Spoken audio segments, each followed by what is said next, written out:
దేవుని పరిశుద్ధ నామానికి స్తోత్రం కలుగును గాక. ప్రియమైన దేవుని బిడ్డలారా, ఈ యొక్క మధ్యాకాలం సమయంలో దేవుని మాటలు కొన్ని విందాము. పరిశుద్ధ గ్రంథములో మనము చూసినట్టయితే ఆది కాండము 37వ అధ్యాయము మనం 24వ వచనంలో చూసినట్టయితే యోసేపు మరి గుంటలో వేయబడ్డట్టుగా మనము చూస్తున్నాం. గుంటలో వేయబడ్డట్టుగా చూస్తున్నాం. ఎందుకంటే కొన్ని అవమానాలు, కొన్ని నిందలు, కొన్ని బాధలు.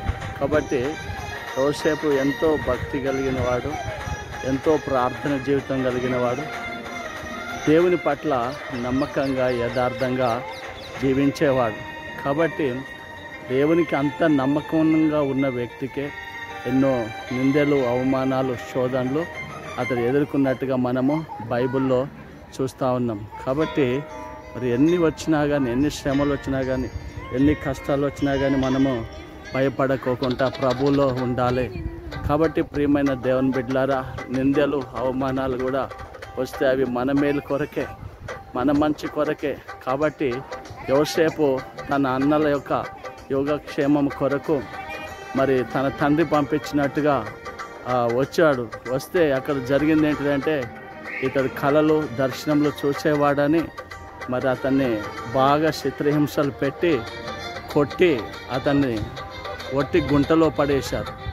గుంటలో పడేసిన తర్వాత ప్రియమైన దేవుని బిడ్డలారా, ఆ యొక్క గుంట ఒట్టిదే, కానీ ఈ గుంటలో చనిపోతే ఎలాగని చెప్పి అతను ఆ గుంటలో నుండి తీసి మరి మిద్యానీయులు, ఇష్మాయేలులు ఐగుప్తుకి ప్రయాణమై వెళుతుండగా 20 వెండి నాణ్యాలకు యోసేపును అమ్మినట్టుగా ఆది కాండము 37వ అధ్యాయం 24వ వచనంలో మనం చూస్తున్నాం.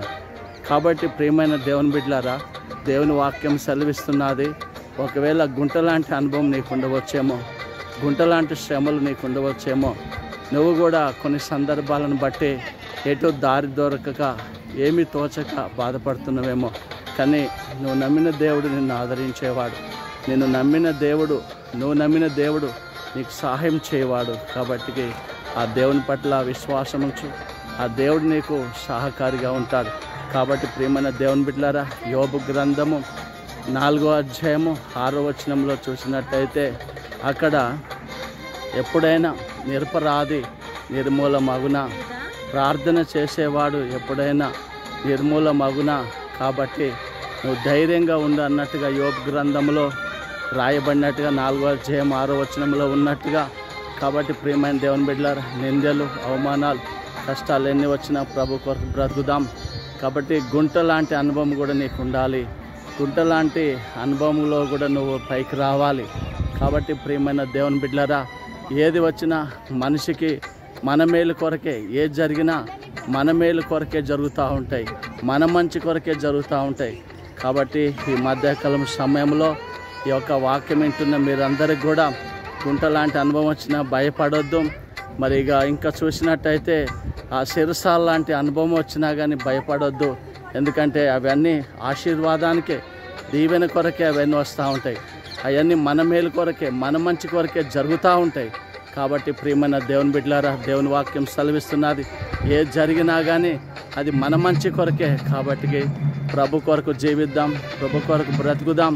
ప్రియమైన దేవుని బిడ్డలారా, ఇదిగో దేవుని వాక్యం సెలవిస్తున్నది, యుగాంతం వరకు ప్రభు మనతో ఉన్నాడని వాక్యం సెలవిస్తున్నది. కాబట్టి మరణము ఎడబాపు అంతవరకు ప్రభువులో విశ్వాసం కలిగి బ్రతుకుదాం. దేవుడి మాటలు దీవించి ఆశీర్వదించి మన హృదయంలో ఫలించును గాక. God bless you. యోసేపును కాపాడిన దేవుడు మిమ్మల్ని కూడా కాపాడును గాక. Amen, amen, amen.